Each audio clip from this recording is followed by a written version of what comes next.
I'm recording. Um, okay. So, hello. I am back. And, no, this is not it. Beehive. Okay. So we left off. May was just going, she was with Pumpkin, and she was headed toward the Southern Territories. Oh, okay, there we go. I hope this thing, well, I'm pretty sure this thing can, like, record, like, a lot like, a lot of, like, time, like, video. So I'm pretty sure it'll be good.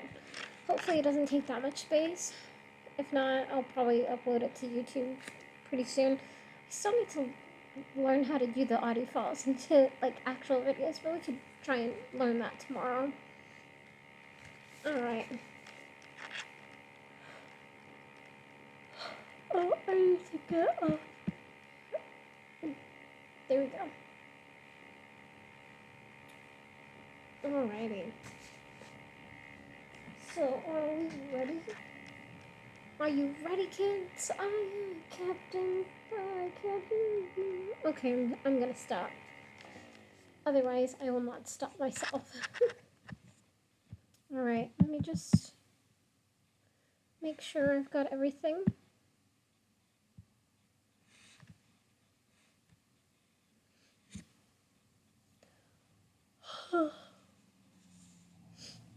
Okay. Chapter 11 is a big boy. Ooh. And so is the other one. Maybe I'll just read this much, because they're both very big boys. Oh no, let me read 3 chapters. 3 chapters is good. Okay. Oh fuck, I'm so tired now. And I haven't even started reading. Alright. So this is gonna be Chapter 11. Beehive House. May was lying on a bed, in a room with a low, rounded ceiling. She sat up, feeling like she'd had a long, vivid nightmare. Bzz.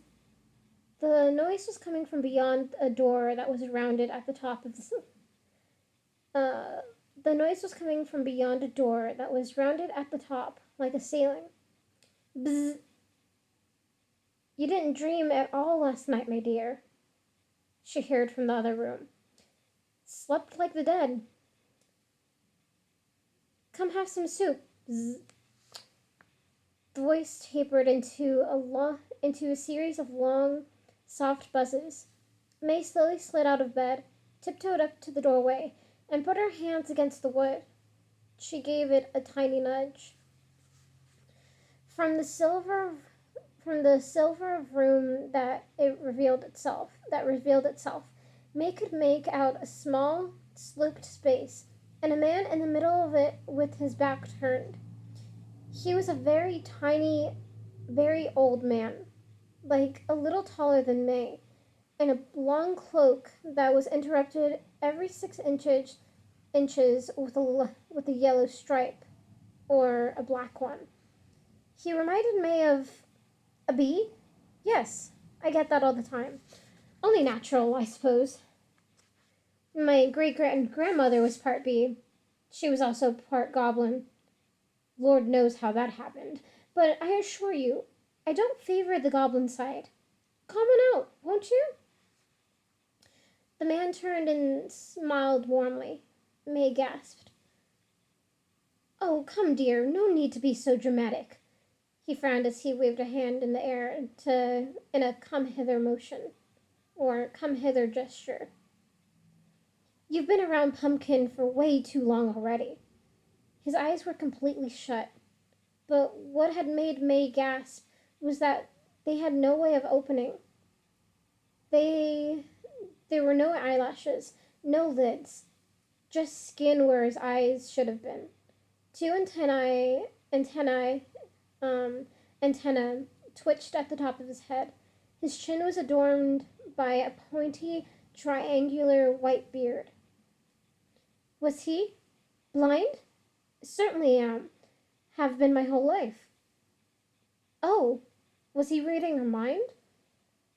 And who was he? He wasn't like the ghost she'd seen last night. Like Pumpkin, he didn't look like a person at all. And where was Pumpkin? That's a tough one. I'm one of a kind, as we all are, of course. I'm a spirit first and foremost, but the man shrugged indifferently, turning his back to her again and throwing around this and that pot. It's hard to explain to a live one. May ran a hand down her arms and pinched the skin inside her elbow. Her skin was slick with sweat. Pumpkin's in the back with the bees, by the way. Oh, hello. Hello. Sorry to interrupt. Boy, are you... Are you sure you want to listen when you haven't even listened to the other ones? A lot happened. But anyway, you can always catch up and you can connect the dots, that's fine. Alright.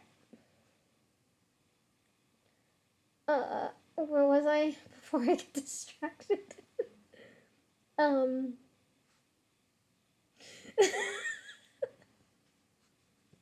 Alright.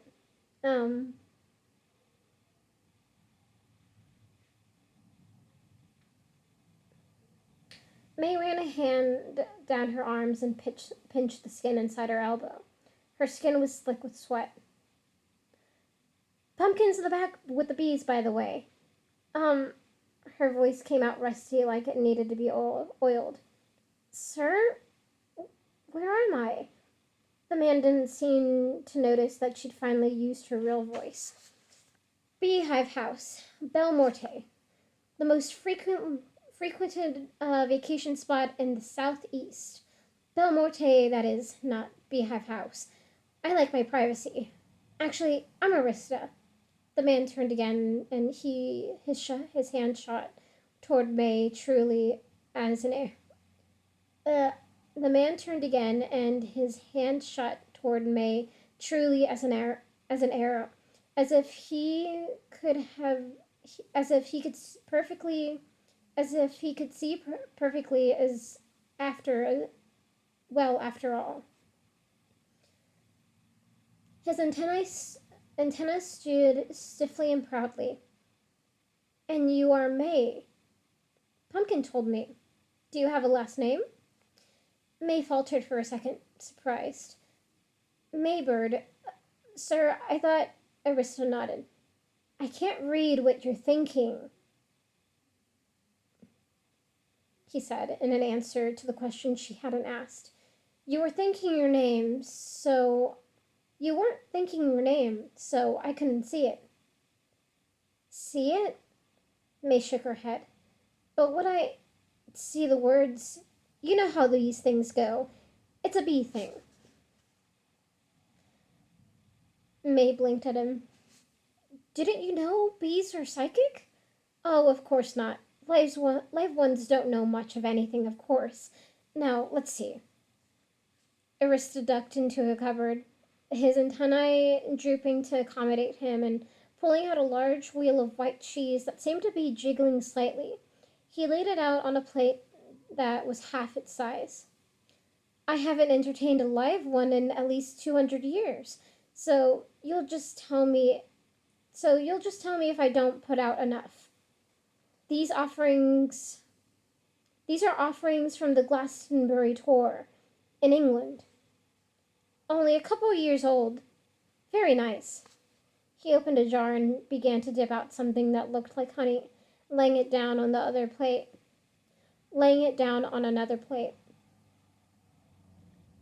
My last living guest was a Russian magician, quite more frightful looking than you. I assure you. And he wasn't a big eater, you understand. Of course, people don't leave offerings for us like they used to, so it was probably for the best.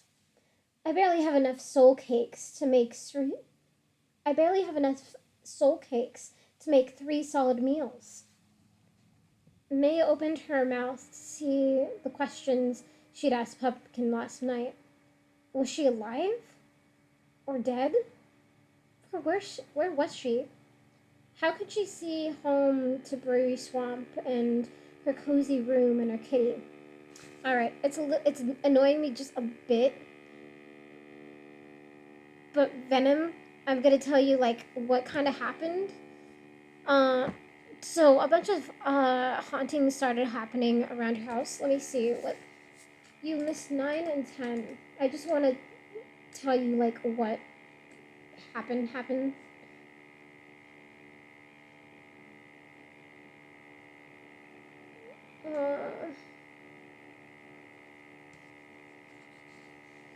Yeah, I don't think.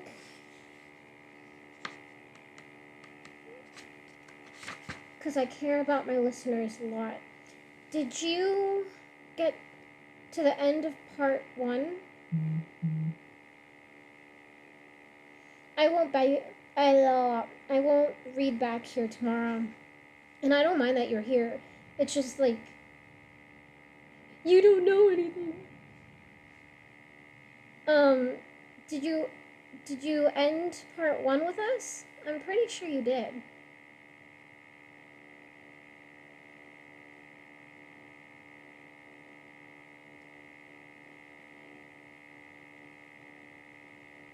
Okay. So she got into the lake, and then she got out of the lake because of Pumpkin, and then Pumpkin, he had her go through this door, and that's basically the Ever After, which is a place for ghosts and things not of Earth or the living world. So she goes through there, but she finds out that she's not supposed to be there, but the people that need her, they need her there for whatever reason. And now she escaped, and she was on a boat with Pumpkin, and they were heading toward to where Pumpkin's friend lived, that apparently knows, is gonna tell May what she needs to do, or like why she's here in the first place. So that's basically all that would happen. And Somber Kitty is in the Ever After too. He didn't go along with Pumpkin and May, but he kind of, I don't know, he and his cat, magic, whatever, got there. I think that's mostly what happened.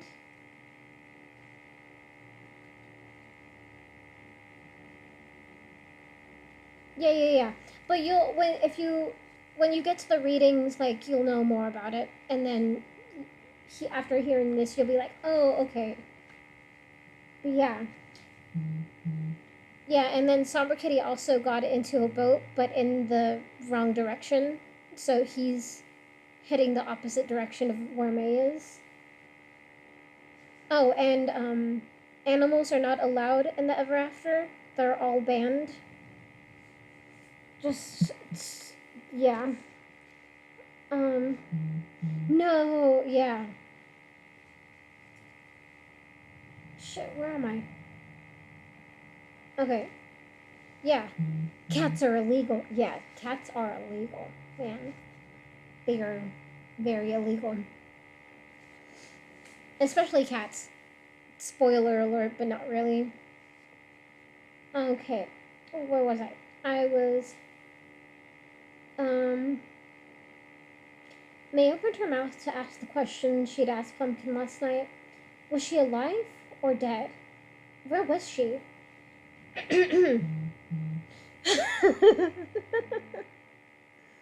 Yeah, cats are illegal, even in this channel. Okay. May opened her mouth to ask the question she had asked Pumpkin last night. Was she alive or dead? Where was she? How could she get home to Brewery Swamp in her cozy room and her kitty? But what did next made her mouth clamp shut. With a snap of his fingers, a cupboard flew open and a skeleton-shaped loaf of bread came out of it as if it was on rollers. It rolled down to the counter, where Arista lifted it, revealing thousands of tiny spiders that had carried it along the way. May gasped. Yeah. That's the reaction. There you go. Do it. Keep on sending more. I love it. And people are gonna love it in the video. Oh, and I've quick off tangent thing. I'm using I'm not doing like a voice recorder thing, and then I'm actually doing this thing. It's called OBS. My boyfriend helped me with this, and it's recording. It's capturing the display. Yeah, it's using the display capture. So whatever you put on chat, that's what's being recorded. Of course, not like just the chat. Solely the chat. Nothing else. And then also, if you have noticed, Venom, I have changed her name to Listening Boy number 5 because that's the rule. And I'm just kidding, that's not the rule. But just to protect, I guess, protect in a way your privacy or whatever you want to call it. Just so people don't know, oh, it's Venom Snake. I know who that is. I mean, no one, delete that. I didn't say anything. I said, come and get it, baby. Oh, God. I'm not making this okay for myself. I fucking just botched that. Oh, man. I don't think they're gonna steal our D's. Oh man, I'm sorry. I'm gonna call you. I'm gonna call you Vinny. I fucking swear. Okay, enough goofing. Even though I love goofing.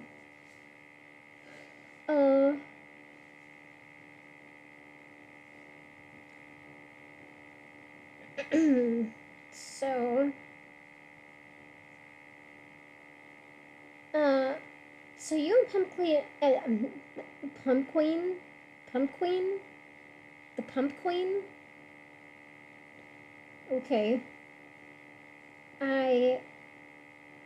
It has been a day. Please. How long have I been recording this? Oh, God. For 18 minutes now. Okay. Alright. So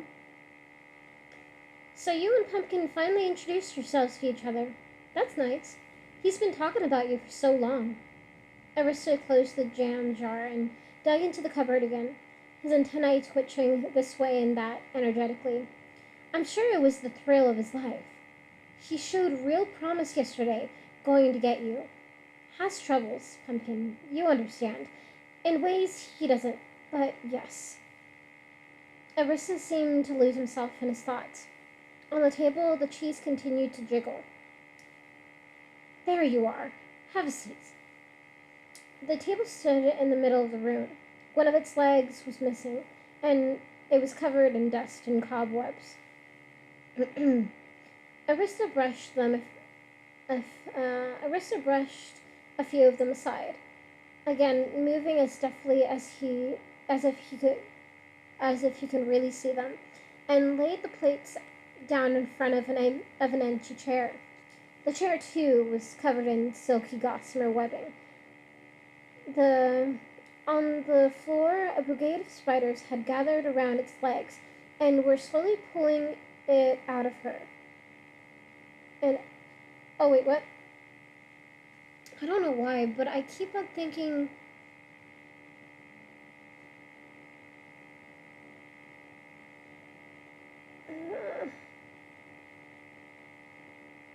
Oh no, never mind, never mind. I was gonna say something dumb. Uh, uh, okay. On the floor, a brigade of spiders had gathered around its legs, and were slowly pulling it out for her. Some were spinning more webs across the seat. May gasped. And then she realized that, and then she realized it wasn't the cheese jiggling. It was something in, it was something in the cheese, squirming. In fact, it was the maggots coming out of the cheese. There must have been hundreds of them. Her hands flew out to her mouth. You don't like the helper spiders? Really? They're quite reliable. Arissa patted her with one limp hand.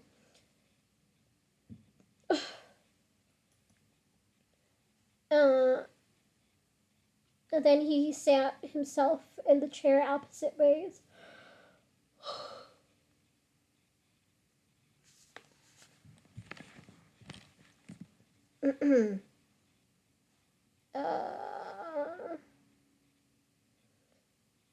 She steeled herself and sat too. I haven't seen a live one in so long. I forget how disorienting it can be. He pushed the plate toward her. Try some honey. I raised the bees myself. The door slammed behind him, and suddenly Pumpkin walked into the room. A blue, dusky glow followed him through the doorway. Pumpkin! May has awoken. She's every bit as lovely as you said. Not at all ghastly, like most of them. Pumpkin appeared to be speechless. He walked over to a lounge chair in the corner of the room and sat on it, then pulled his knees up to his face. Moody fellow, Arista muttered to May, but I must admit, it's not every day a ghost goes to, well, goes to Earth to kidnap children. May scowled at Pumpkin. Above his knees, Pumpkin blushed all the way to the roots of his yellow tuft of hair. It's hot in here, Pumpkin. Can you cool us off a bit? Pumpkin sighed deeply. He poked his mouth out above his knees. I'm exhausted. Then he ducked back behind them. Pumpkin, you really are the laziest servant I've ever had. His mouth appeared again. Fine. And Pumpkin sucked in a breath, then let it out. The cool air coming out of his mouth frosty. The air coming out of his mouth frosty. The whole room seemed to get cooler. He huddled back down against his legs. Better. Arista cut a chunk of cheese for himself and began nibbling tiny bits off and chewing them very slowly, indolently wiping a maggot from the corner of his lips and tucking it into his mouth. Pumpkin cleared her throat. Won't he eat?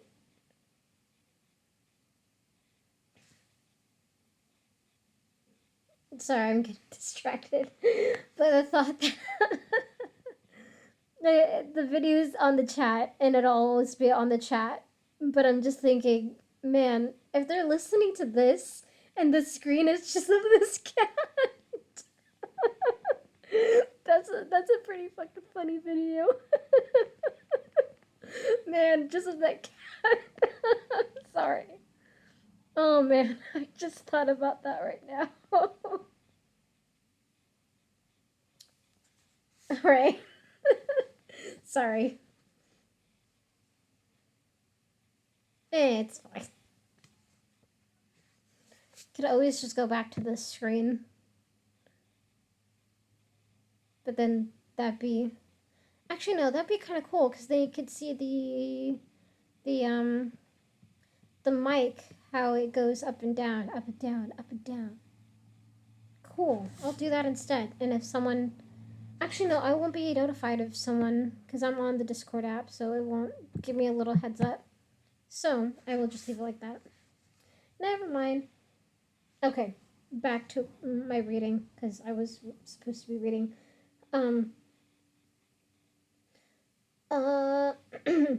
May cleared her throat. Won't he eat? Pumpkin's eyes widened, and he shook his head furiously a few times. Pumpkin doesn't eat or drink. Most ghosts don't, though a lot do like honey and honey alone. Arista said matter-of-factly, lifting his own cup and sipping from it daintily. Specters are often big eaters, but only for the idea of it. They cling to the past so. Poor dears. May blinked in confusion. Specters, my dear.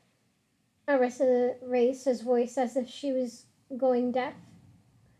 Don't you know the difference? May shook her head solemnly. Oh my, I forget how much you wouldn't know, being a live one. Specters have lived. Ghosts haven't. Simple as that. Get it? May stared. For instance, I doubt you've ever seen a living person with antennae on his head. May shook her head. Arista nodded, satisfied. Exactly. You'll find you like ghosts much better than specters. Their kind can be so... Yes, they're quite conceited. I've lived and you haven't, and all that. You know? May blinked. Very like live ones in that way. I exist, but ghosts couldn't possibly. All that nonsense. Arista had begun to frown disdainfully. May shifted in her seat, feeling they were getting away from the point. Excuse me? May squeaked. Arista, how did I get here? Did Pumpkin make this happen? Am I dead? Oh dear, Arista said, frowning. You are impatient, aren't you? She nodded in Pumpkin's direction. He said I'm not dead, but... My dear Miss Bird, Arista said plainly, have a look at yourself over there, won't you? Then I'll be able to see you properly, through your own eyes.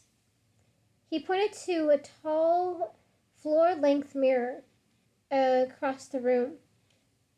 May did she was told, walking over to the mirror and staring at herself, at her disheveled form. You see, you are very much alive. Look at you. You're still solid. You don't float. You're very colorful. I quite like looking at you, actually. It's a nice change. May turned back from the mirror, but May thought hard. The first time I fell in the lake, I started seeing ghosts. Maybe... May lit on the idea. Maybe I was half dead, and now... You weren't half dead. Whoever heard such nonsense? You simply got your sight back. That's all. Live ones are born with it, and then they quickly lose it. You got yours back. May pondered this, still confused. Arista tapped his forehead in a gesture of impatience. Apparently, the answer was too obvious to say. Really, with your extraordinary imagination, and you didn't even guess. I'd expect more from you, according to what Pumpkin tells me.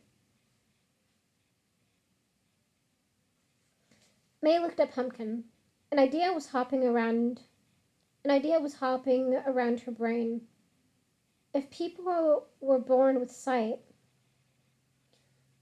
when I was little, I think I drew you.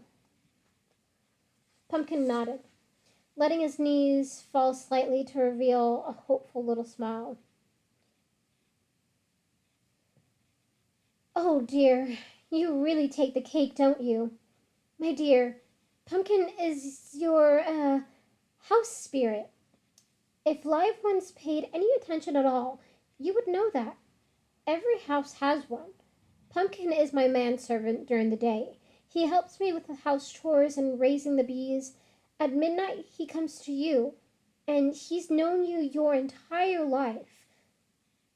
There was a hint of pride in the smile that Pumpkin gave the two of them now. May frowned back at him. Another house spirit might have left you for dead. May stared at Arista. I don't understand. Barely got a ghost. Damn, that is an idea. Fairly got a ghost.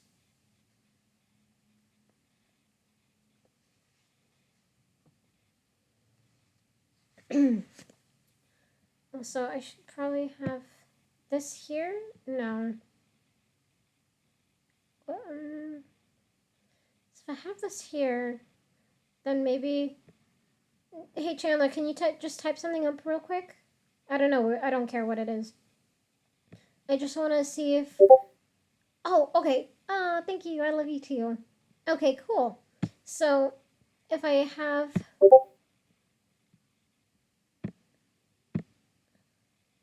Yay!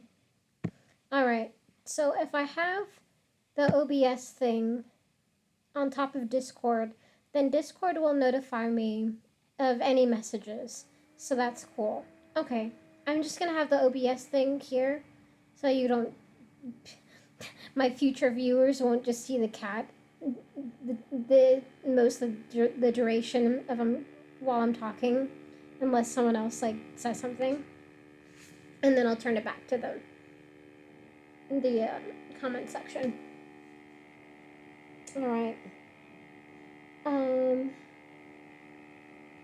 What is this? Where am I at? Where am I? Shoot. Oh, okay.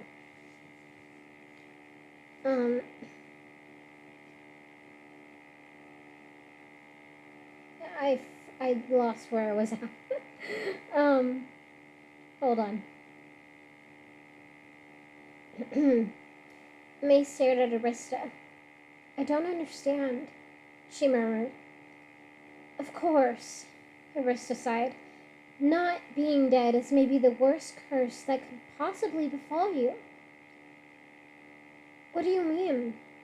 Arista chewed on another chunk of cheese and spoke with his mouth full. Being alive will cause you great trouble. Sorry, if I had something in my mouth, I would probably do that impression, but I don't have a snack in my mouth right now. I only have water. I could do it with water, but the water's just gonna fall out of my mouth, so I'm not gonna do that.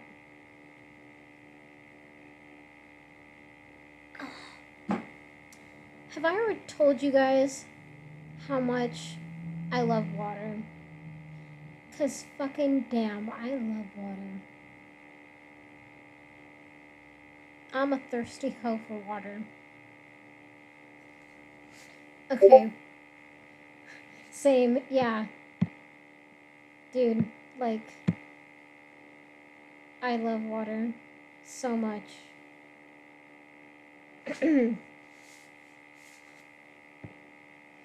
Alright. So, where was I?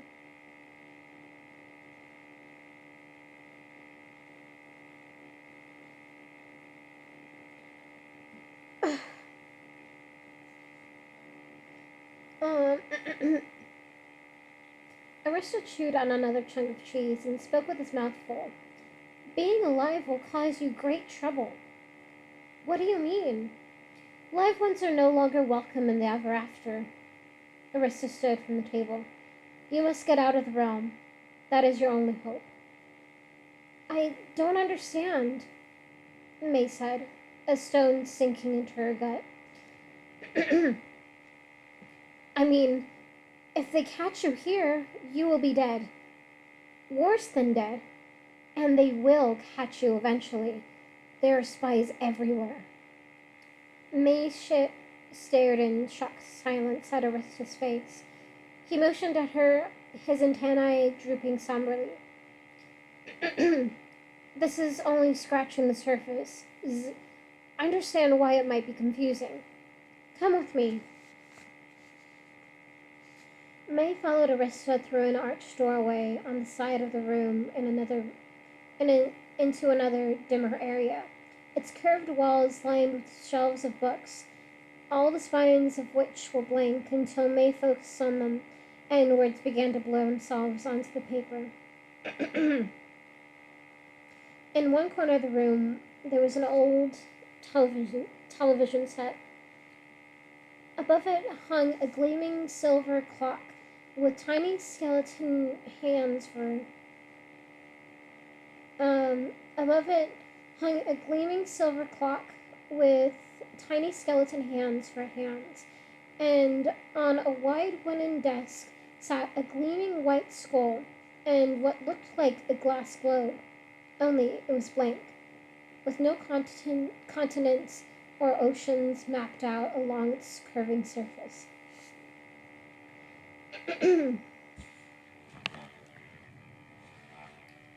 Arista reached out his hands and laid them on the globe. Suddenly, it came alight. Oh, May breathed. Sorry. May breathed. Excuse me, sorry about that.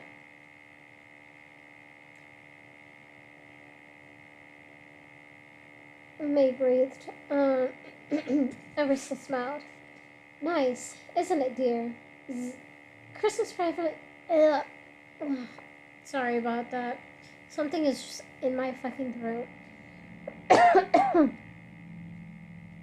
Okay. Oh.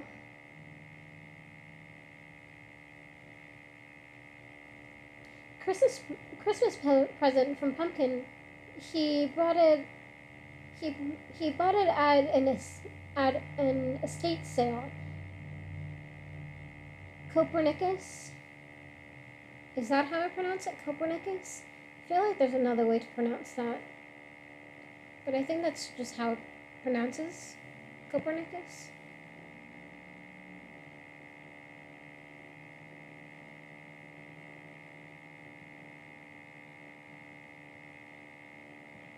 Copernicus. Copernicus?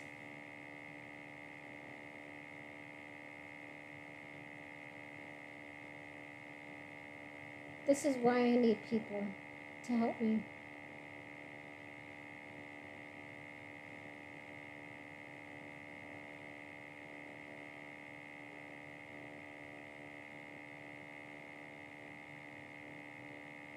Copernicus? Copernicus. Nah. My sorry.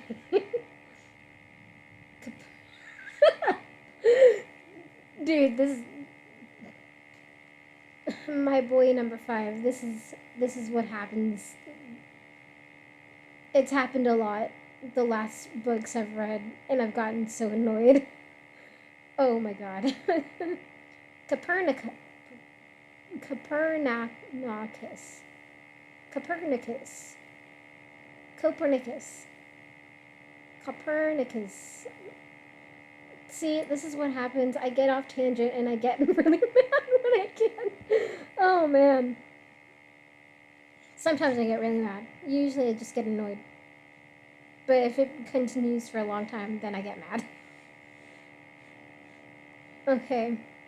I'm sorry to my future viewers. I can be dumb sometimes. Copernicus. Copernicus. I'm just gonna say Copernicus. I'm pretty sure I'm pronouncing it correctly. Alright.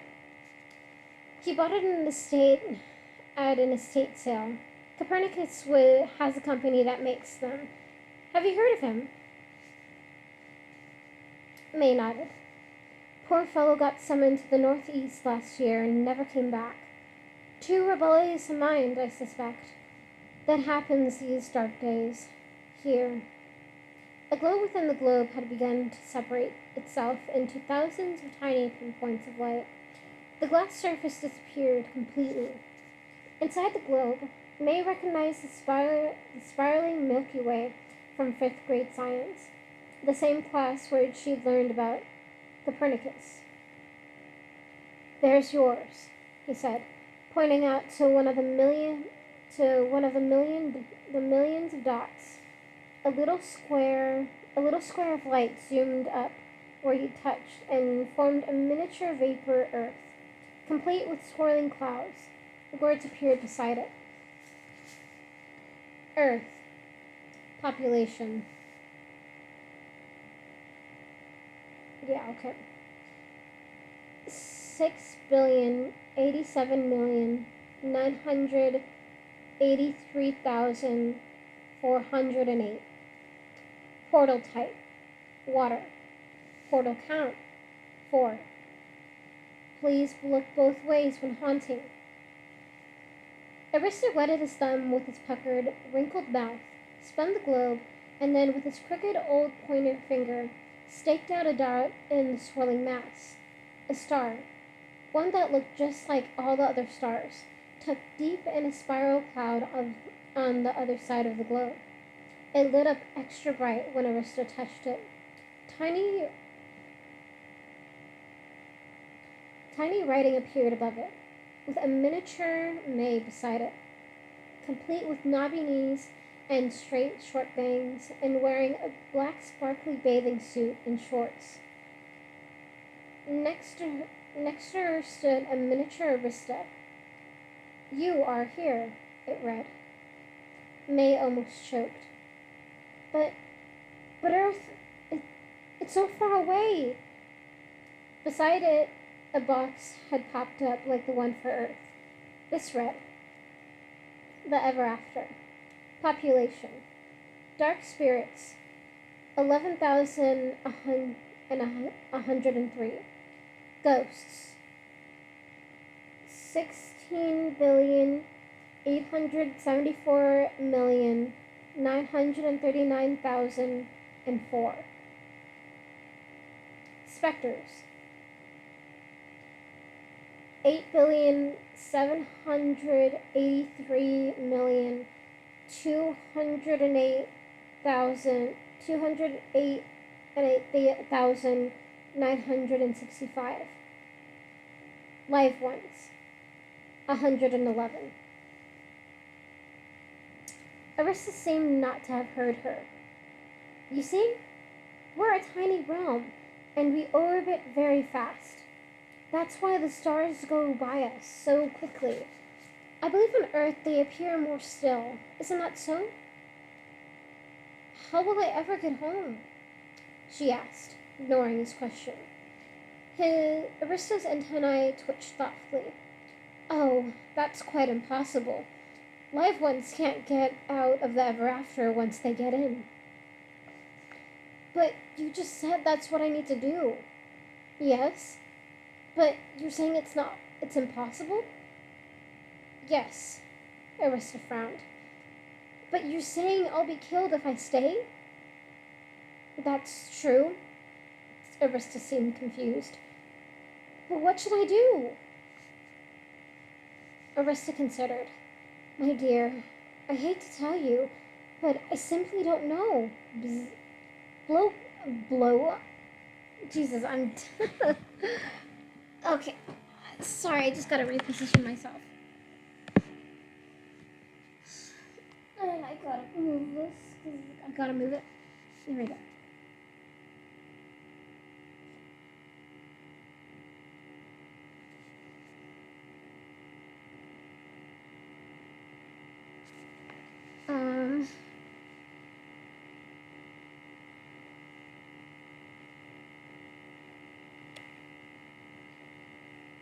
shit, where was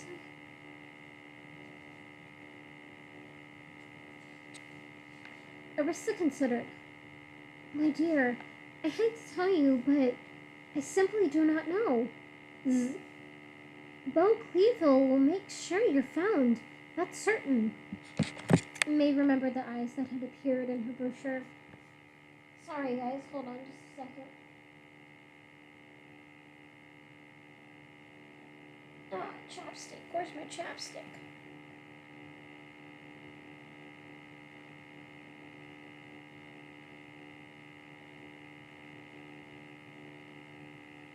There we go. All better.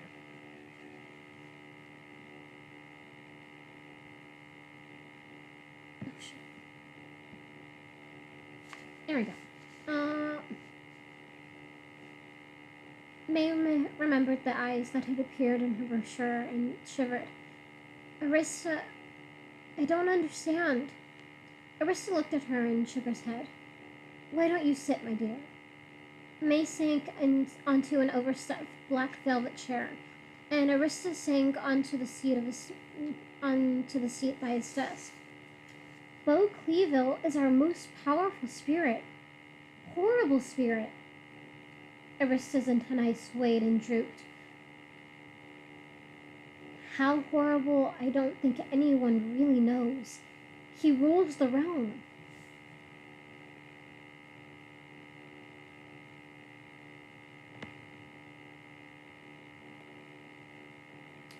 Sorry, I just got an email, and I just wanted to see what it was.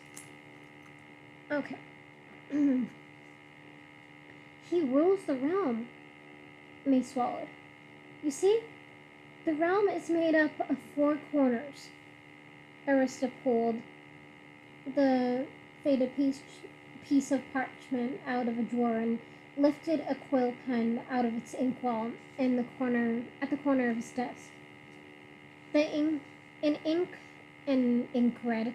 blood red ink, he traced out a 4-cornered stretch, then divided it into 4 parts, then tapped his quill onto the paper. May scrunched her nose, queasy. Was it really blood?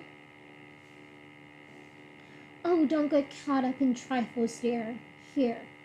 He tapped again, on the lower right corner of the drawing. You and I are far down in the Far East, and not far from the Dead Sea. Beau Cleaville lives here, in the northeast. Arista pointed, and also for my viewers to see, I have a map that goes along. Oh, crap. Why are you not... Did you freeze? No, okay. Why are you not letting me do this, Discord? You were letting me do it a second ago.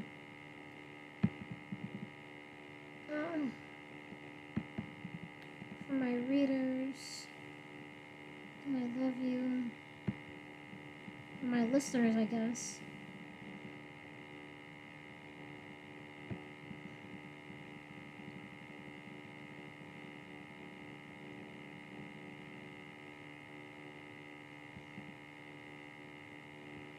Why won't it let me scroll?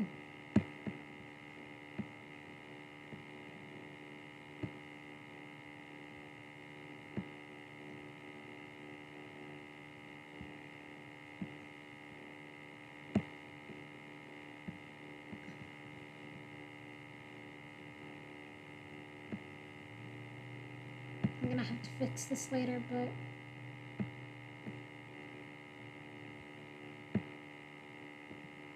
Oh, it's letting me scroll here, but it's not letting me scroll here. Dumb. Oh, there we go. I don't know if they can see it. I'll just leave that up for a little bit. Yeah, that's a map. And remember, guys, this is a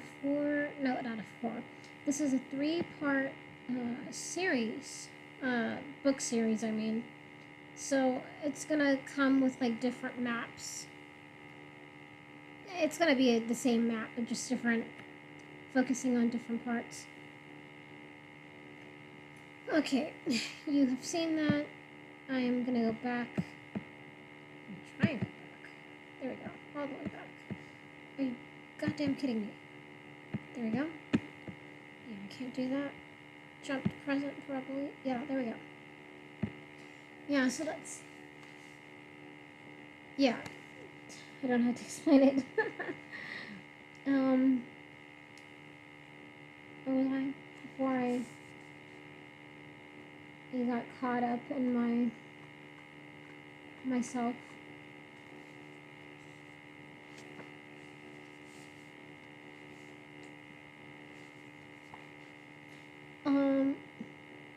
Oh yeah.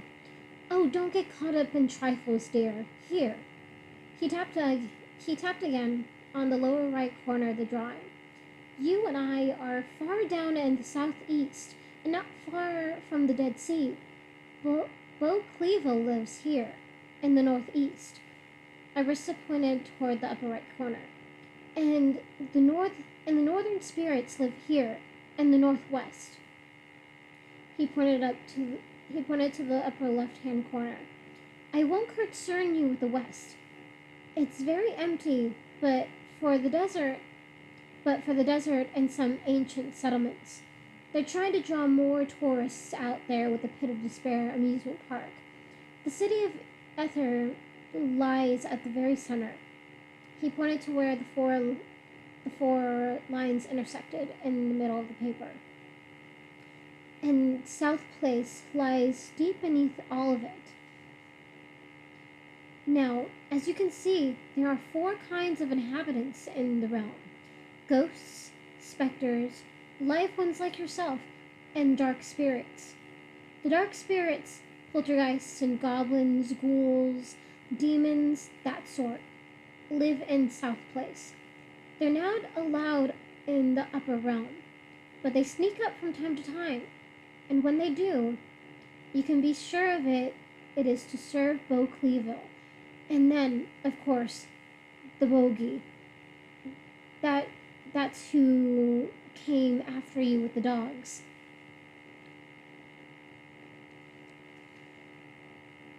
Even Arista seemed fearful for a moment. He tugged at his antennae, agitated. He helps to clean out the territories, get rid of all the spirits Bo Cleaville sees as troublemakers. Only ever visits Earth in children's nightmares. But May looked at the globe again. There aren't many dark spirits compared to the ghosts and specters. Can't everyone stop him? Well, everyone is too afraid, and maybe just don't think about it. Spirits don't like to use their heads, especially the ones who've lost them in horrible accidents or beheadings. Too lazy to think. Plus, Bo Cleaville's filled spirits' minds with all sorts of notions that specters are better than ghosts, convincing ghosts that specters are conceited. Arista sniffed.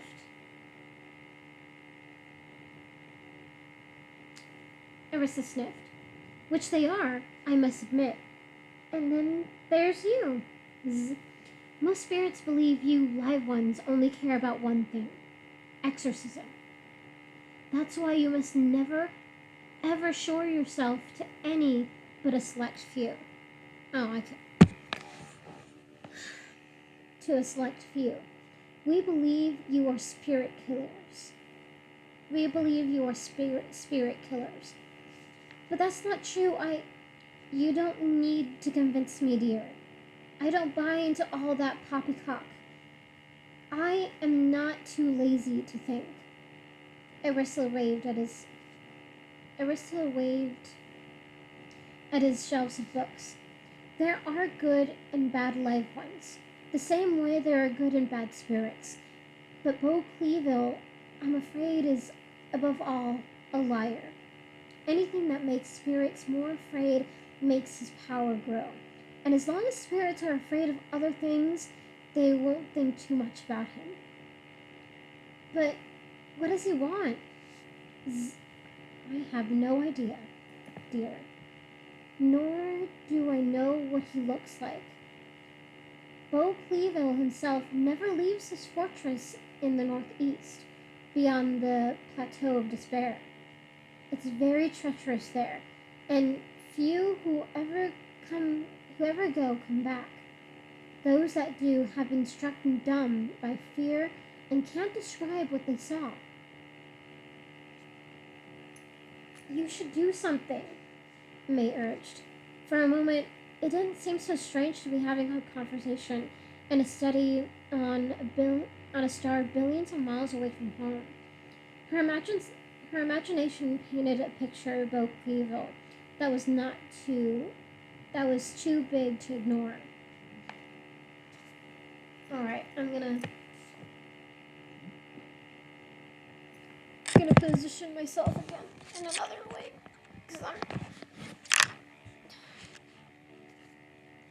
Ooh, and it's almost 10:30. I wanted to read. Where am I at? How much?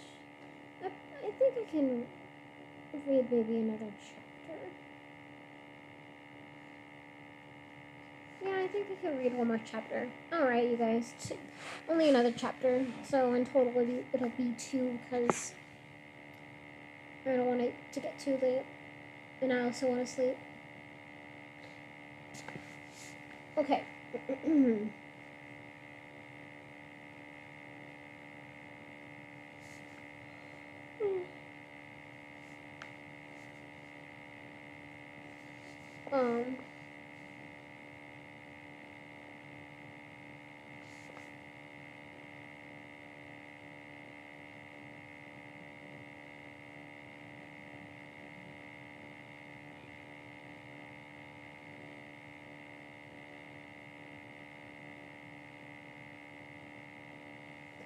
Okay.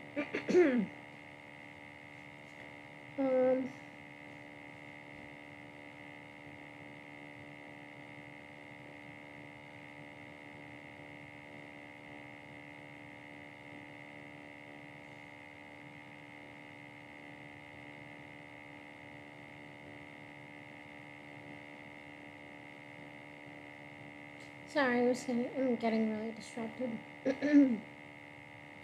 Alright.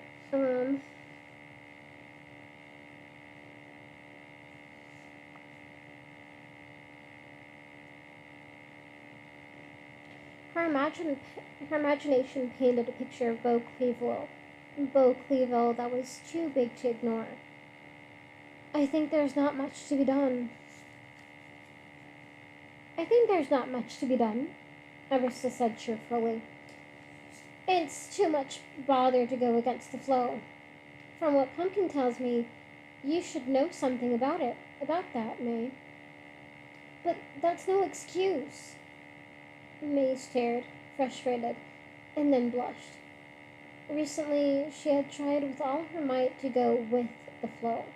She just hadn't figured out how to do it. May looked at the distance on the globe. Oh, God. May looked at the distance on the globe, longing with a throbbing in her heart for home. Then she remembered her letter. She dug in her pocket and pulled it out. Arista, I got this. She held it out to him, smoothing the soggy paper out with both hands. As she did, she noticed with a gasp that the picture... As she did, she noticed with a gasp that the picture of the lady in the trees had reappeared on the envelope. At the same time, Arista recoiled. Oh my! May looked up at him. What's wrong? Oh my! Please put that away. I had no idea. May looked at her letter, then tucked it back into her pocket. She stared at Arista, befuddled. It says there's a lady on a farm. It says she needs my help. And back at the Spectroplex, I saw Aristus and Tenai described a wide circle like the propellers of a helicopter. Don't show that to just anyone. They stared at each other for a moment in silence. Then Aristus and Tenai perked up, straight and still. Yes, we'll call the Undertaker. We must. You can show it to her. The who? The Undertaker. She'll know what to do. Can she help me get home? But Arista wasn't paying attention. He was already leaning over his desk, toward the skull that rested on the corner. The mouth of the skull opened, a green glow emanating from inside. A low, crackling groan arose from the mouth, then a few more groans, and then a moment of silence.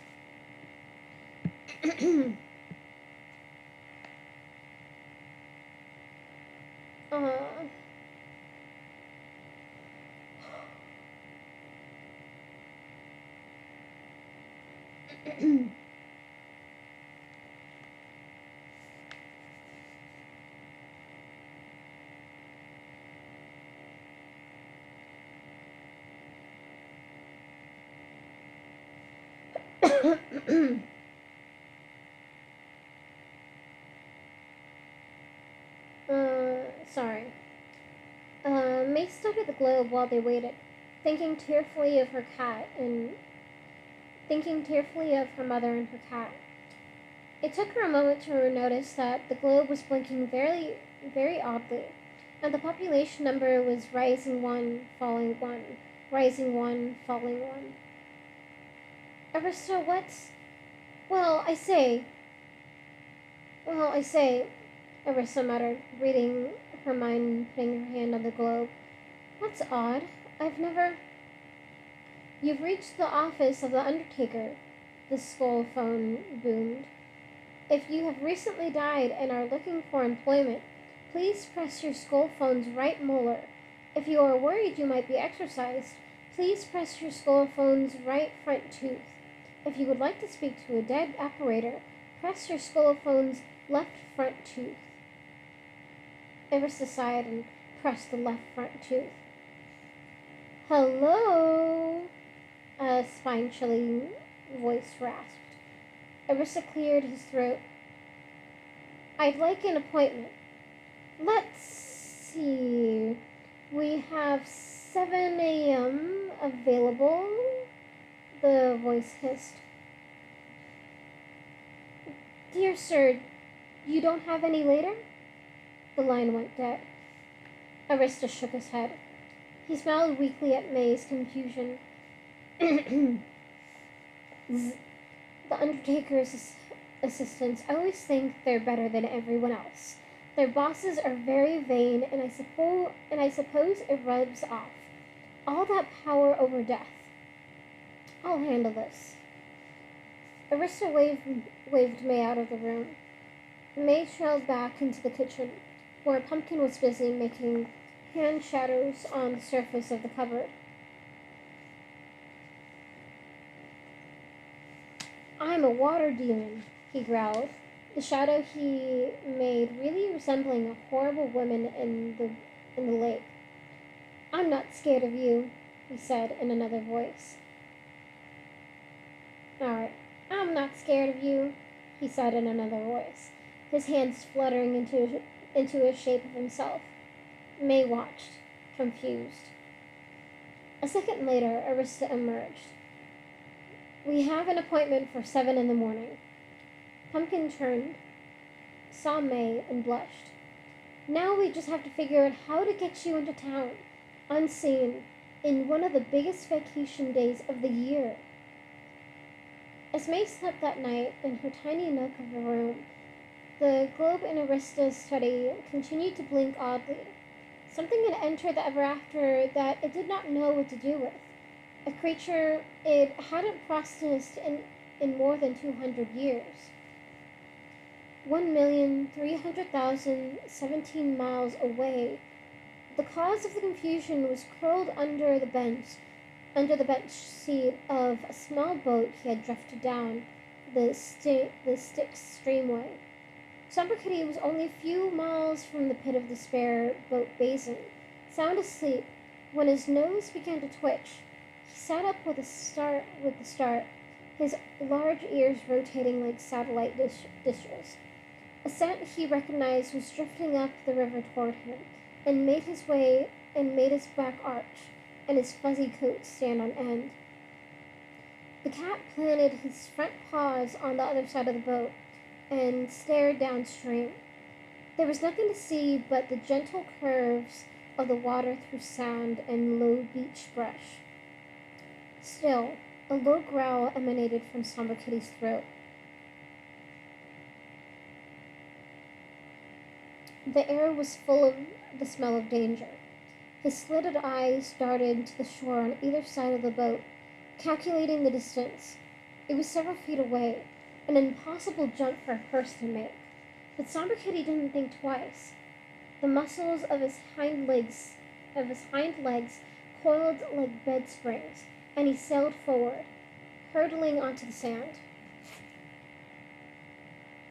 He landed on all fours, with a small breeze blowing at his back.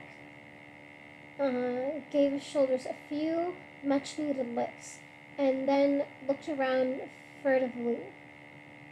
He was on a scrubby beach dotted with scrawny brushes and large quartz boulders. He looked right, left, and up for the moon, but only saw zooming stars. He leaped onto the rock to get a better view, and then he crouched backward and hissed.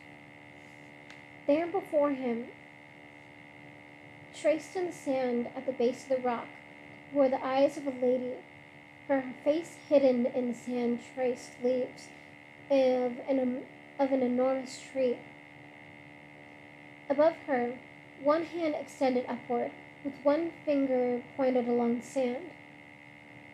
Somber Kitty's eyes followed the direction of the finger, then darted back to the lady. But the tiny breeze scattered the sand and the face disappeared. Meow? Somber Kitty asked the sand, but there was no answer. Not knowing what else to do, he followed where the hand had pointed. And that is the end of chapter 11. Oh my god, chapter 11? Yeah, that's chapter 11. Jesus.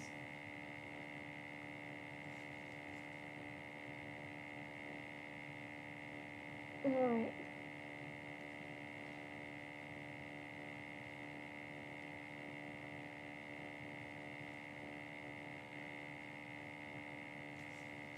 Alright.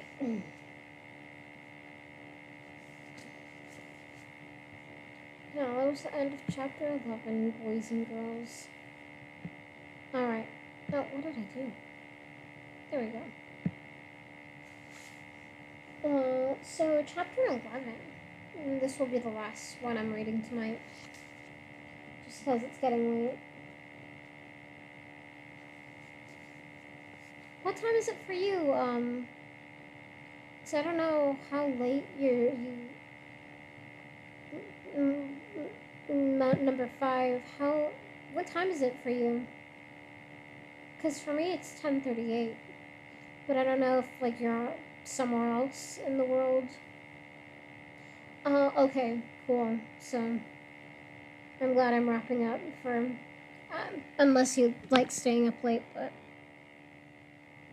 yeah, I don't want you to stay up for the whole thing if you're tired. And there's no obligation for you to stay in the channel to listen if you're tired. This will be recorded. I'll send you this recording too.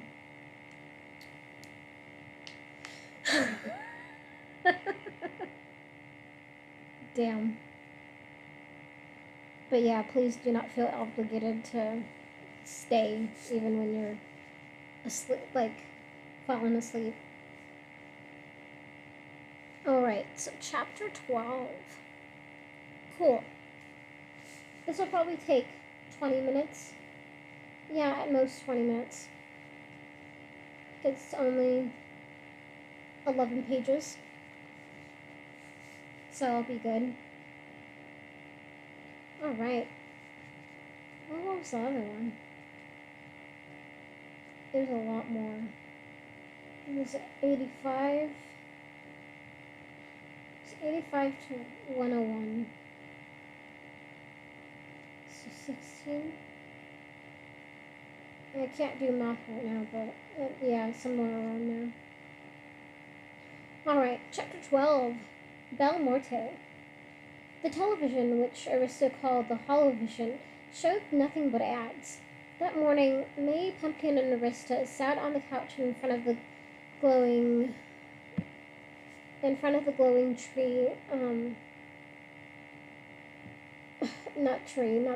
tree. That morning, May, Pumpkin, and Arista sat on the couch in front of the glowing three-dimensional screen, waiting for a cab to arrive. Arista had called at 10 past 6.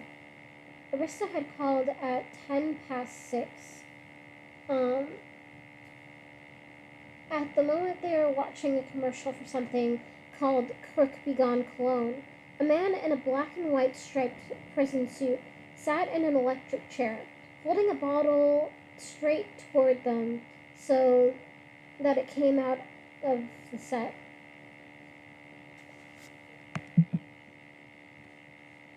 Sorry, I'm just getting distracted.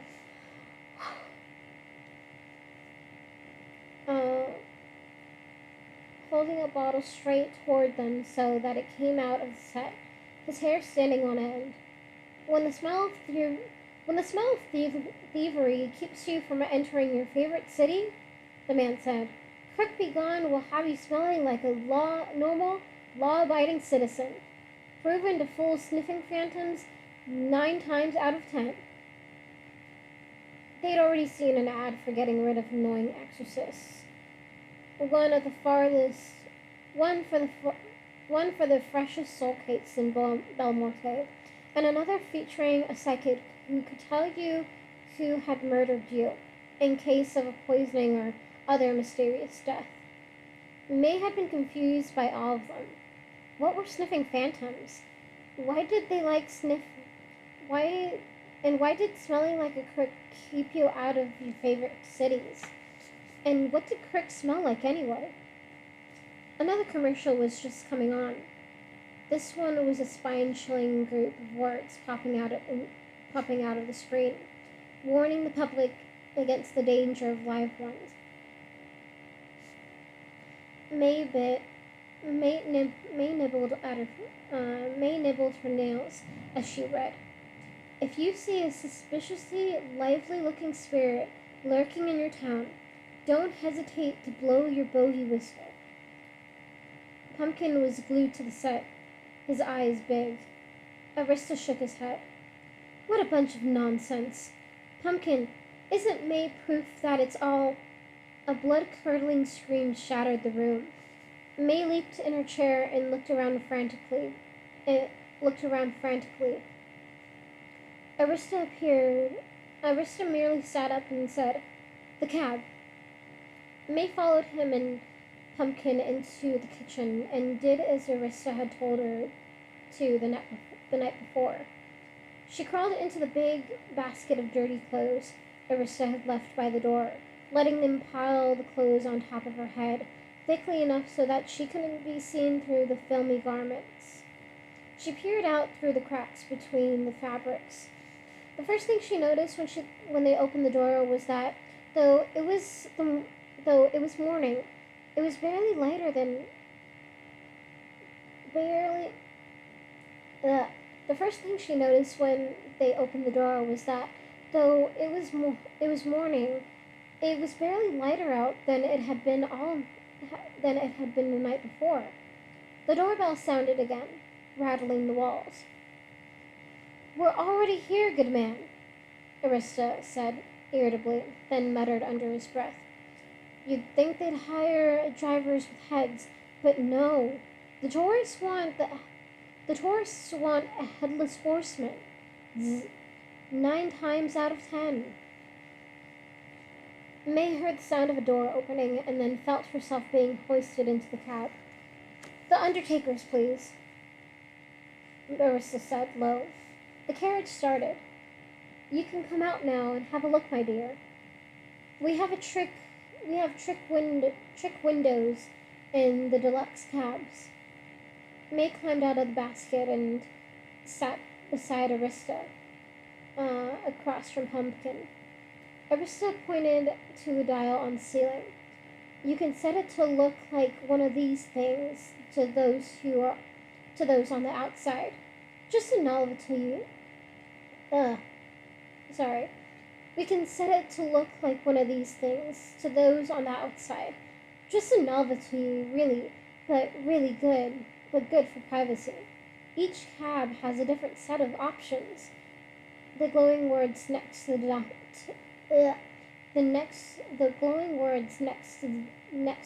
dial read, King Arthur and Queen Guinevere at game in Pinnacle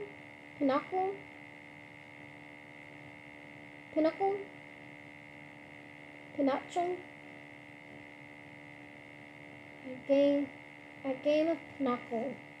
I don't know.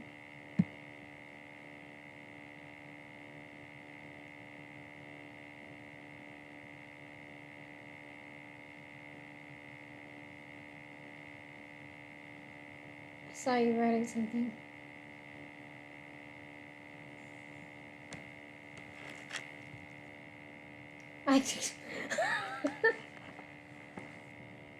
Hold on. Because I want to try and say it right.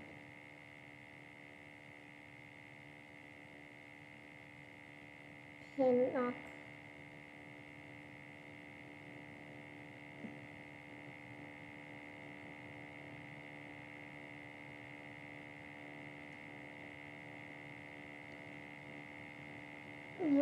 Pronunciation.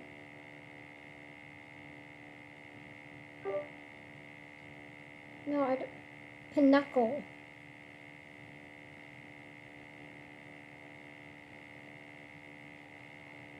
Pinnacle. It's Pinnacle. Okay. I got it. It's Pinnacle. Okay. The glowing words next to the dial read, King Arthur and Queen Guinevere at the game of Pinnacle. Sleeping skeleton, Bigfoot, and unicorn discussing something serious. Arista turned the dial to the first option. Maeve stared out the window. It seemed like a normal window to her, though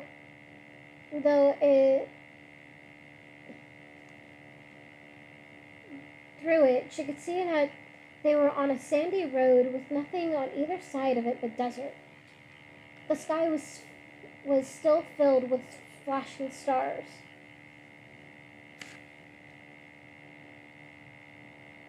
No need to worry about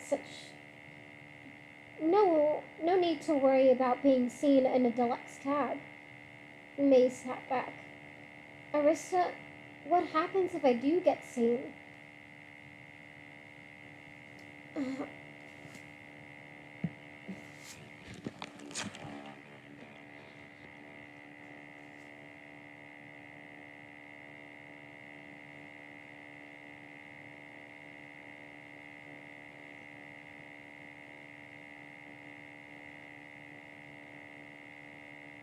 Sorry, I'm just trying to...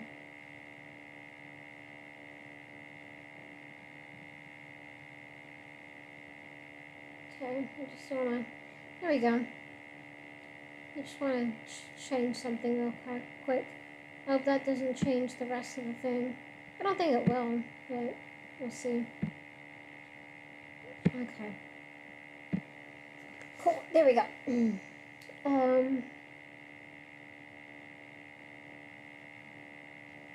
Where was I? Pumpkin and Arista looked at each other. Then the bogeyman comes, my dear. Who is the bogeyman? May ventured to ask. He and his black shuck dogs scour the realm looking for live ones, patrolling the portals for strays, and answering any distress calls. Distress calls? If anyone sees a live one, a call goes out to let him know. Each spirit has one of these. They were talking about them on TV, remember?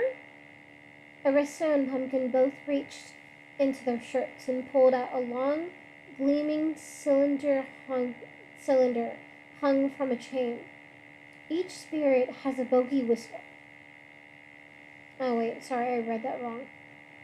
Each spirit has a bogey whistle? May asked, disbelieving.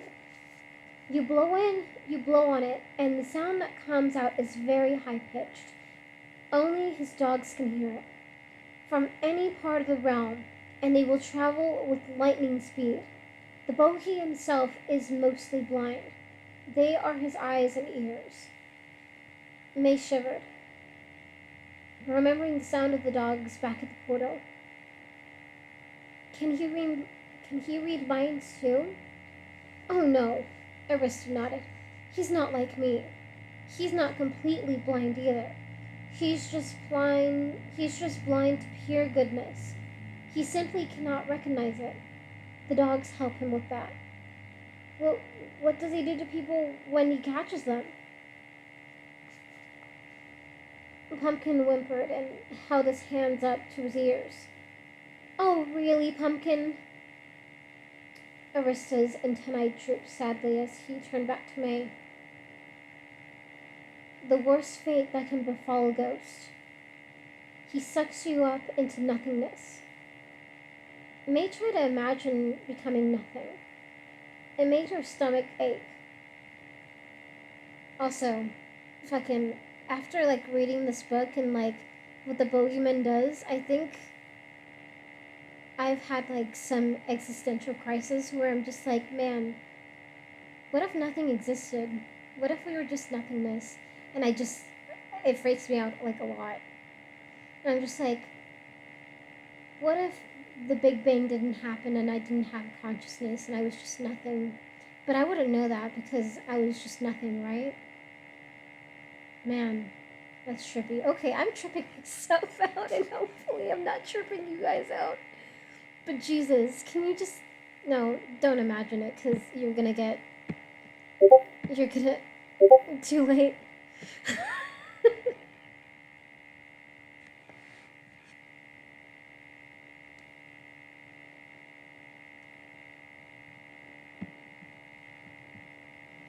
Chill, I'm just the boogeyman.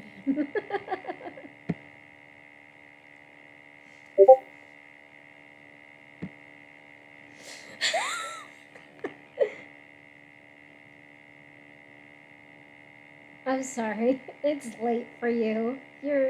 It's an hour. You're an hour ahead of us, listing boy number 5. I apologize if you're gonna think about this later tonight. I really am. Okay.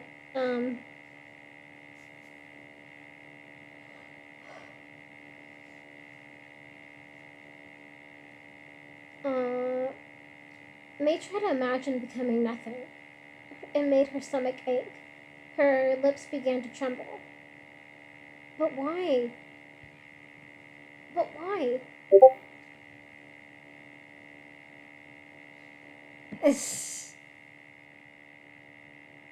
Are you sure, though? I feel that's the most existential dread that you could get. But I don't know either because I'm just...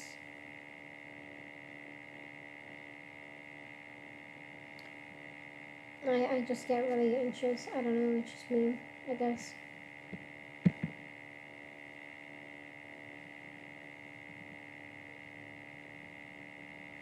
There we go. Okay. Where was I? I was somewhere.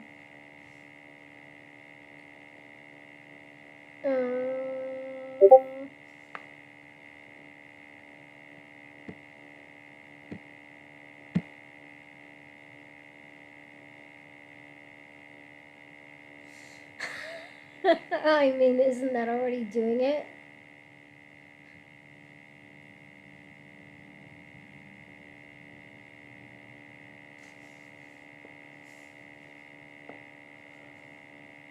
Oh, God, man. Hopefully, I don't think about this later tonight when I'm trying to fall asleep and I'm just like, what if we were just nothing?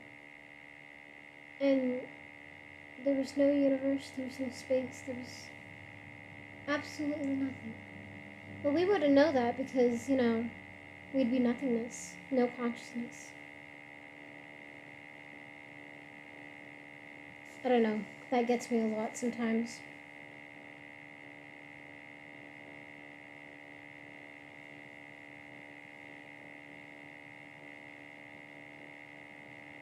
I mean, yeah, that's true. But also, like, it's freaky, man. Freaky deaky. Anyway, um, who can say, dear? He works for Beau Cleaville. That's enough of a reason for evil. May scratched her chin. Mom used to say that if I stayed up too late, the bogeyman would get me. Oh? Well, actually, well, I always thought it was the boogeyman. May remembered with an ache in her heart, staying up in bed, imagining what the bogeyman was like. Usually, he was very scary and he liked to dance, and then she'd run into her mom's room and curl up under her covers with her. Well, actually, that's how he started out, dancing. Before he came up to this realm, he used to throw big parties, apparently, for all the dark spirits in South Place. May rested against the window, too overwhelmed to ask any more questions. She didn't want to think she didn't she didn't think she wanted to know anyway. For a few minutes, all she could see was the endless stretching sand in either direction. A few tumbleweeds started to bounce out of sight into sight and rolled past them. Oh, fuck.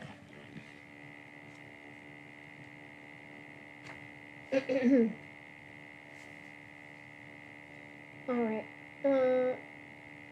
May peered through the little slot at the front of the cab. May peered through the little slot at the front of the cab that gave a tiny view of the driver's seat. She could see the back of the horseman, who was indeed headless, his hands outstretched and holding a pair of reins that were connected to nothing but the empty space out in front of them. There were no horses, and just inside the front of the carriage was a little box with two sets of blinking numbers. One was marked Price, and the other was marked Miles. The miles number clicked past 100, 150, 200, 250, 300. Are those really the miles? May asked, and Arista nodded. But we're not going that fast. Things here are not like they are in the living world, Arista said simply. May moved back to the window just in time to see a woman in a bathing suit ride by on a rusty bicycle. Her skin was completely blue, like she'd stayed underwater too long. And then Belmorte proper came into view. The town of Belmorte crouched at the base. The town of Belmorte crouched at the base of a set of enormous cliffs that curled out above it like giant black waves. May shrank back, hating the look of them immediately.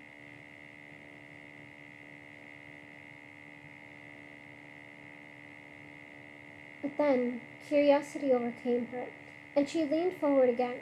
The town itself was made of the same slate gray color as the cliffs. It rose in points. The roofs puckered, its roofs puckered triangles, reminding May of a bunch of lopsided ice cream cones, like houses that were too, like houses that were a little bit melted, with irregular rectangular, rectangular windows that shrank together at the top. Blue glows emanating from inside. Ahead, May could see the main street that cut through town, festooned with blue lights on invisible strings. At the end of it was a glowing blue box that looked like a phone booth and said "Teleport" on top. The boulevard, Arissa said with a hint of pride in his voice. Pretty, isn't it? Carved from rock from the hills, from the cliffs. They brought the Easter Island people in to design them about 30 years ago. Of course, Easter Island was their minimalist phase. Dear, I can't tell you what it's done for tourism.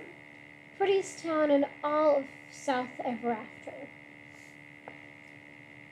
As they rolled into the edge of the town, they passed a very tall building, at least 7 stories tall, with flames leaping out its windows. A sign along the double doors read, "Towering Inferno Hotel." As May tried to peer through the front doors, a person plummeted past her window, letting out a horrible scream and landing on the side of the road with a thud. Another person followed, and then another. "Arista!" May cried. "Help!" Arista chuckled, but he didn't bother to move. Makes ghosts feel like they're in an actual fire. Very pleasing. Very popular with specters who died in volcanic eruptions. May pressed her face to the window, amazed. The 3 figures lying on the road sat up slowly, their faces and bodies blackened and burned. They were all wearing togas. They stood and brushed themselves off, then started laughing and patting one another on the back. "You see?" Arista went on. "That's the Pompeii crew. Very friendly for specters. Wish I spoke more Latin." The figures turned around and raced back into the hotel. A few seconds later came another set of screams, and May looked out the back of the carriage. Because they can do it and because they can do it and they won't get hurt. I don't know. People have weird ways of coping in this world. Don't you dare judge them.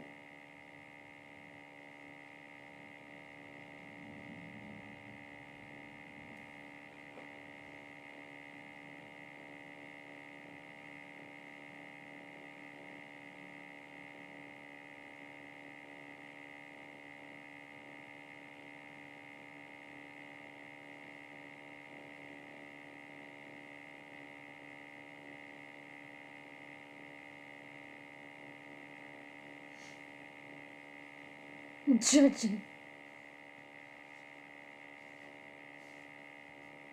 You're judging fictional characters here. Alright, anyways.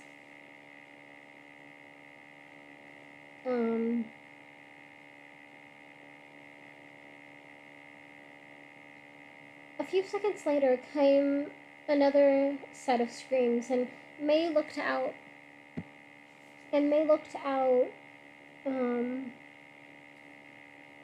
the back of the carriage to see them lying in the road once again. But why would they want to do that? Like I said earlier, specters, stuck in the past. Spirits don't change, generally. They don't get older, they don't get smarter or braver. Unlike you. Judges do in space. Damn, that's some judgy, judging.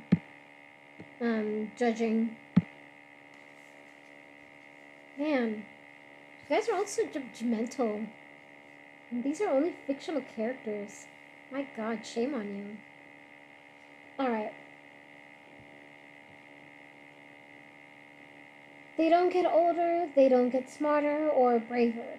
Unlike you, spirits have no hope of growing inside or out. Specters are no exception. Anyway, it's a great hotel. Pumpkin loves the pool.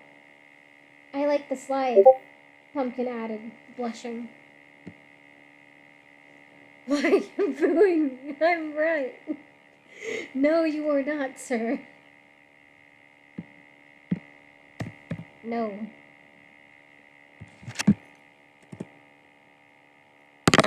You are not right.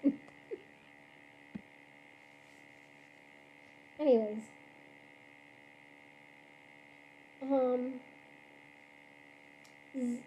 Quiet now. We're getting into traffic soon. Just as he said it, a carriage like the one they were in zoomed past, and then another. Neither of them pulled by horses, and when they got out, and then they got to the crowds, May held her breath, amazed. This wasn't like the crowd back at the Spectroplex, where everyone had been human-looking. These ghosts were all shapes and sizes. A woman as gooey and soft as caramel, with with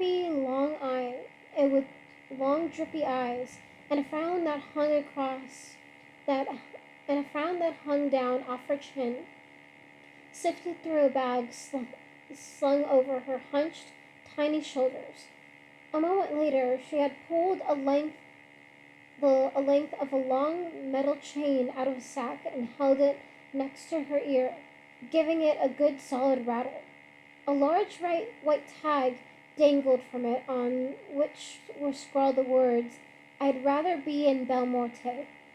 For a moment, her frown lifted above the line of her chin, in an expression that May could only assume was a smile, and she stuck the chain back into her sack and moved on.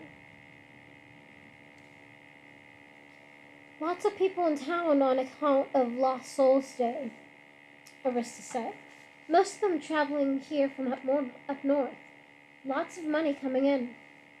A bald man with devilish horns walked by, carrying a knapsack, and then three clowns whispering to one another, one of them laughing at what another had said, revealing 2 rows of razor-sharp teeth, and then a carriage, racing from behind and coming out of nowhere, ran him over.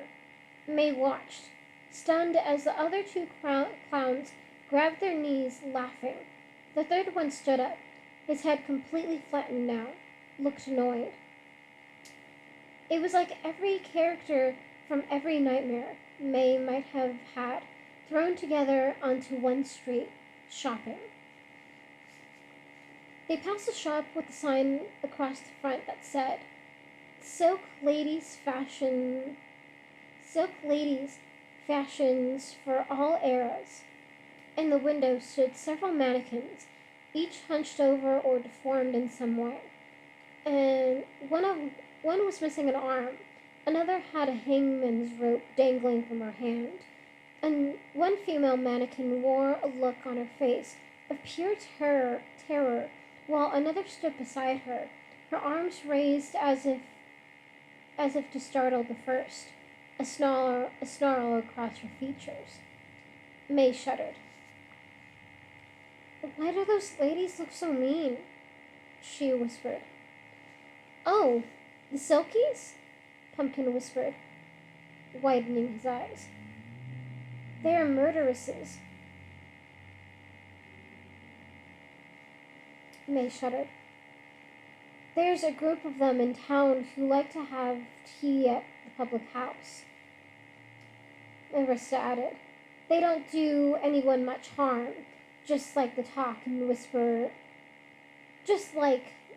to one another about the people they killed when they were alive. Compare notes, that sort of thing. You couldn't pay me to get near one, Pumpkin said. You couldn't pay Pumpkin to get near anything, to get near much of anything, Arista replied, annoyed.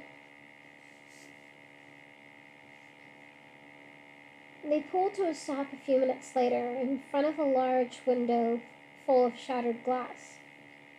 Okay, my dear, hop in. Arista indicated the laundry basket.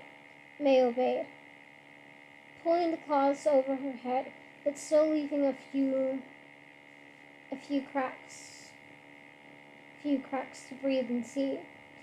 They climbed out of the cab. Pumpkin and Arista holding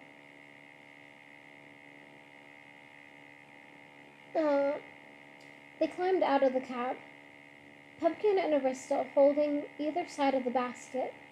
There was the sound of jangling as Arista paid the driver, and then the sound of the door closing. Through the cracks of the basket, May got just a glimpse of the carriage as it drove by. In the window, to her amazement, were a bearded man and a beautiful woman, both wearing crowns, playing a game of cards. Pumpkin, Arista said, do stop looking so petrified, will you? You'll give us away, and watch where you're going. Arista! Someone shouted. May sank farther into the clothes. She could just make out the outline of a figure hurrying up beside them. Laundry day, huh? I've just got a new shipment of bees in the I've just got a new shipment of bees in from the west. You think you might want to take a look at them? Do you think, staying as still as she possibly could, her heart racing, May held her breath. Through the couch, she could see that the man was standing just off to the side of Arista, in front of the large window full of broken glass. Above it, a sign read, the moldy page,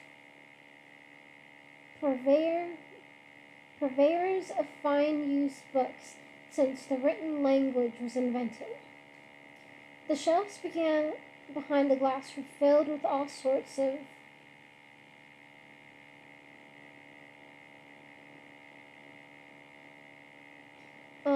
the windows behind the glass were filled with all sorts of books, many so yellowed and decayed that they had crumpled in half, splitting apart at their seams. A few piles of dust looked like they might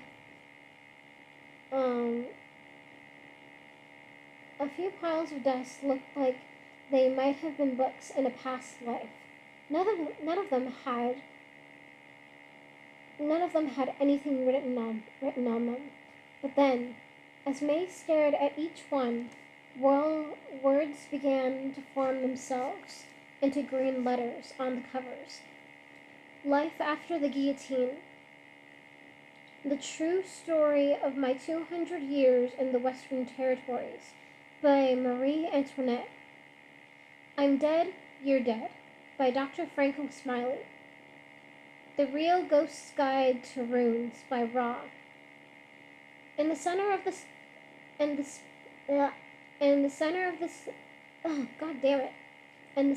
display, on a special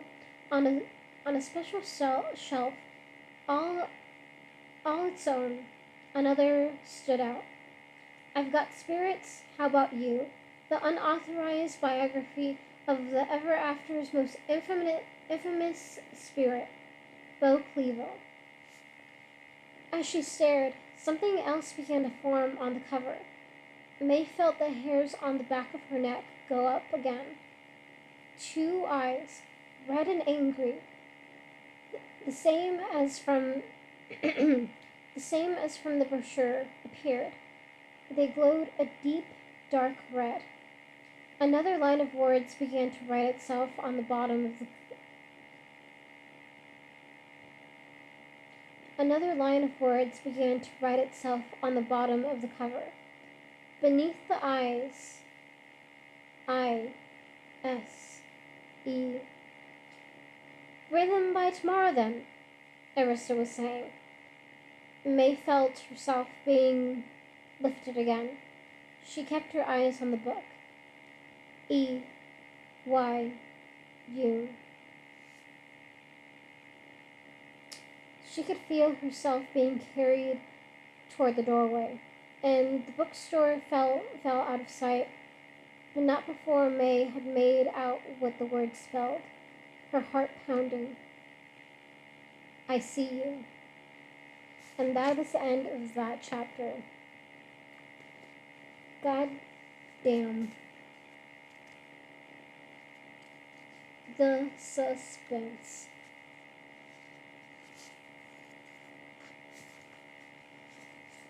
Okay, we'll leave off there. And then I'm going to stop recording.